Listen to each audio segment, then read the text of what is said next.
All right, so looking at gender in our 6 to 12-year-olds, um, our gender stereotypes start to include personalities and school subjects. So they start to kind of look at it like, oh, math is a boy subject and poetry is a girl subject. But they are getting a little more flexible about what males and females can actually do. Um, Even though they'll say like, yeah, a girl could be, a firefighter, but boys are supposed to do it, right? They get that they can, but they're still kind of rigid on what should or shouldn't happen. So if their gender identity, kind of like that feeling and identification with certain things, is going to start to strengthen around the age of 8, 9, 10.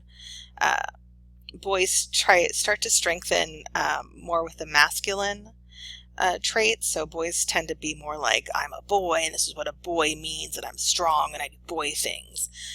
But girls' identification with those feminine traits starts to decline. So girls tend to not be so girly, I want to wear pink, I want to wear frilly things. Not all girls are like that, obviously, but that kind of need for that girly, pinky, feminine stuff tends to decline in girls as they get a little bit older. And again, cultural and social factors play into this, right? We have a lot of girls can be anything, girls can do, what they want, girls are just as good as boys, which kind of lets girls say if they don't want to be wearing the pink tutu, they don't have to anymore. But with boys, we still very much say, oh, who's the tough little man, blah, blah, blah. Right? I mean, just think about how we talk about the difference between, a little girl who likes to climb trees and wear jeans and get muddy and play, catch frogs. What do we call her? And we call her a tomboy. I know, she's such a little tomboy. But if there's a little boy who likes to wear pink and play with makeup and, play pretend kitchen at home, what do we say about him? Oh, he's gay. Right? Girls can act like boys and we say they're tomboys, but a boy acts like a girl, we say he must be gay. And when I'm saying boy and girl things, I'm saying that's, culturally, that's what we say. We have not gotten to the point where we're okay with boys being able to express more of a feminine side. But girls are told very early on, usually, that it's okay for them to do what boys do. So we've kind of pushed the girl forward, but we haven't really helped the boys who want to not be, big, strong, masculine men, and told them that that's okay. We need to work on that as a society. So our family relationships, relations with our parents at this age tend to be pretty good.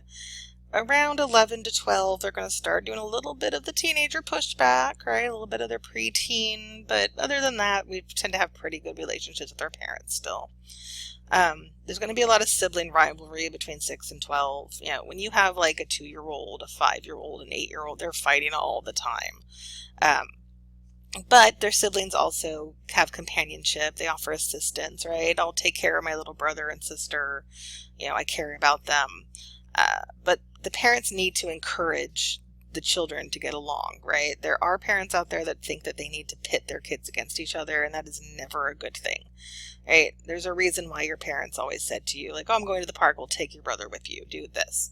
Well, part of it is they wanted you out of the house, but the other part is it's to encourage that relationship, right? When your parents will eventually die, and your siblings will be the family that you have. Right? You want to have that strong sibling relationship, and parents should be encouraging that.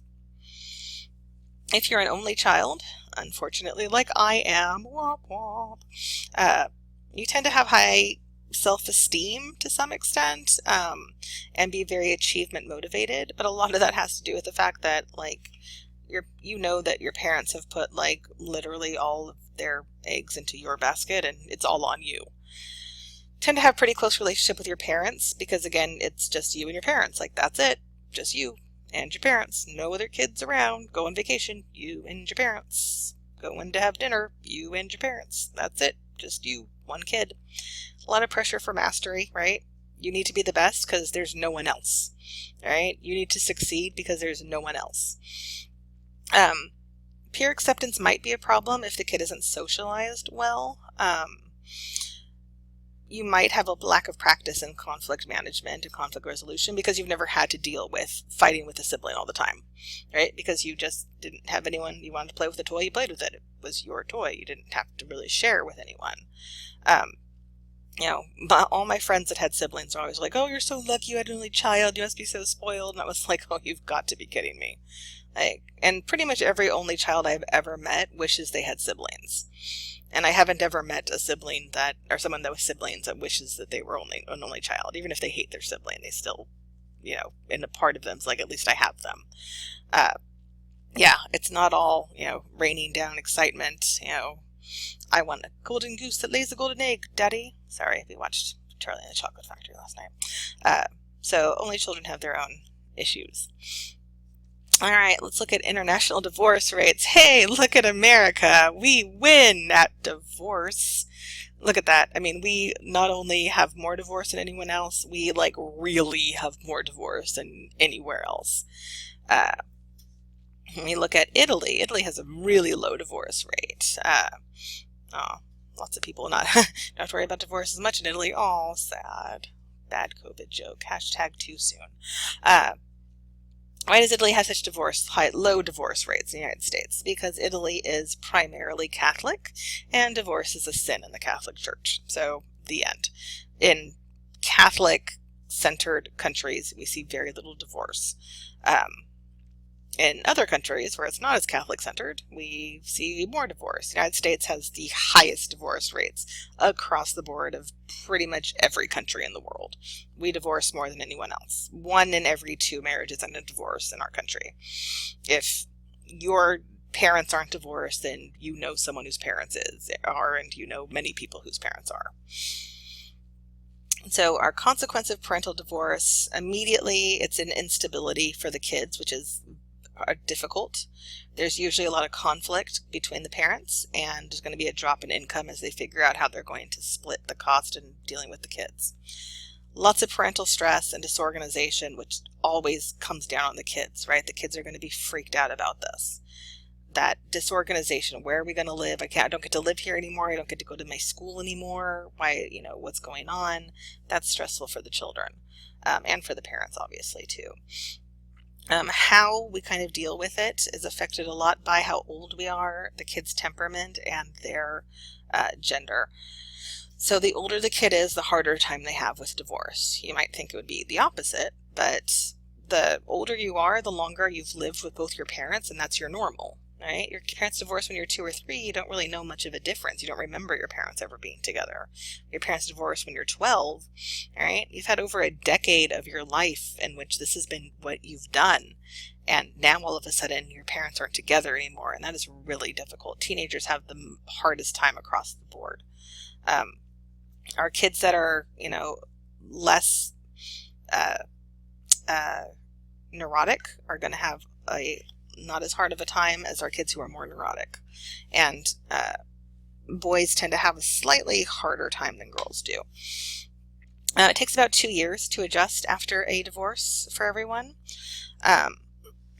Like I said, boys are more likely to have problems, and children with those more difficult temperaments that have those, reactions that are a little bit higher are going to have a harder time. And the father's involvement does affect adjustment. We want dads to be involved as much as possible. As long as dad stays in the picture and doesn't just take off, the kids tend to just adjust better across the board. So when families are going through divorce, we want to try and shield the children from conflict. Don't talk badly about the other parent. Doesn't matter how much you hate them, right? That's still their mom or dad. So don't show them you guys fighting or saying mean things about each other. Provide as much continuity as possible. If you can keep them in the same school, do that. If you can keep them in the same home, do that. Explain the divorce. Make sure that they know that it's forever, that it's permanent, because a lot of kids just think their parents will get back together, right? Sympathize and empathize with their feelings, understand what they're going through and that it's hard for them. Keep using that good authoritative parenting, right? Keep having rules. Don't just decide I'm just going to let them do whatever they want because I feel bad we're getting a divorce. Don't do that. Make sure you explain things to them, and promote both parental relationships, right? Tell them it's still important that they spend time with mom and dad, and how much that other parent loves them, so that they know that it's not their fault and that they will always have loving parents, even if those parents aren't together anymore. When our parents get remarried, we have blended families of either a mother-stepfather or a father-stepmother or both.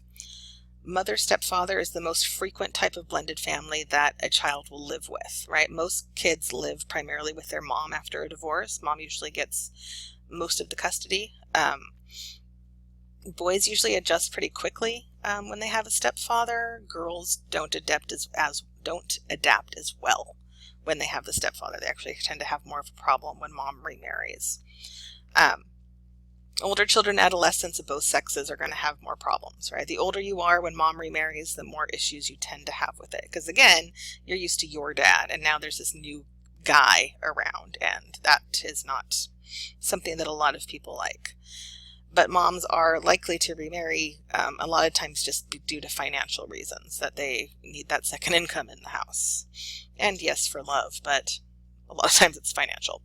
Father stepmother, when dad remarries, a lot of times that leads to reduced father-child contact. When dad remarries, especially if he remarries and has another kid or kids, he tends to spend less time with his first set of children. If the children are in the father's custody, they tend to react negatively to having to be, this new mom in the house. Girls and stepmothers can be slow to get along at first, but they can have more positive interaction later, but it usually takes a few years before girls and stepmothers tend to get along. If you think about it, like how many Disney movies do we have evil stepmothers in, right? Stepmothers are given such a bad rap, and think about how hard that is for stepmoms to have to come in and take, all of a sudden I have these kids here and they're not my kids, but they kind of are, but they're not. And I'm like their new mom, but I'm not their mom because they have a mom. And it's a hard situation for moms who have to step in as stepmoms. All right, so the last things we're going to talk about is maternal employment. Should mom work? Well, yes, actually she probably, should. If you want to be a stay-at-home mom, great, cool, good for you. But there is benefits to the child when their mom is employed. Kids whose moms work tend to have higher self-esteem because they also do have to kind of learn to do things for themselves more. They do have more positive family and peer relationships. We see fewer gender stereotypes with this because they see that mom can do things. And when mom's working, dad's more likely to step in and help with things. So we see, oh, look, dad's emptying the dishwasher and, dad's cooking dinner tonight.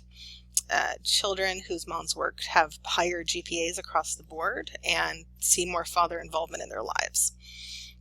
And drawbacks are, of course, there is less time for your kids.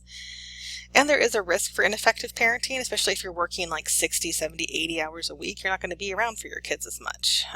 So you need to kind of learn to balance that. And for moms, and we'll talk about this when we get to adulthood, if you're a female that's working and has kids, you still tend to do a good 80% of the child care in the home. So you're trying to work and balance having to take care of the kids, and that's, can be extremely stressful and hard on mom. So we want to try and support working parents as much as possible, giving them flexible schedules. If we can do job sharing where like you work in the morning and someone else takes over your job in the afternoon so you can be home for your kids, that's great if we can do that. Making sure moms have sick leave available, which as we're learning in this COVID crisis, a lot of people don't have. Having as much involvement of the other parent as possible, equal pay and opportunities, which we still don't have in our country. And we need more quality childcare so mom knows that her kids are safe and being taken care of while she's at work. All right, that's it for this. See y'all next week.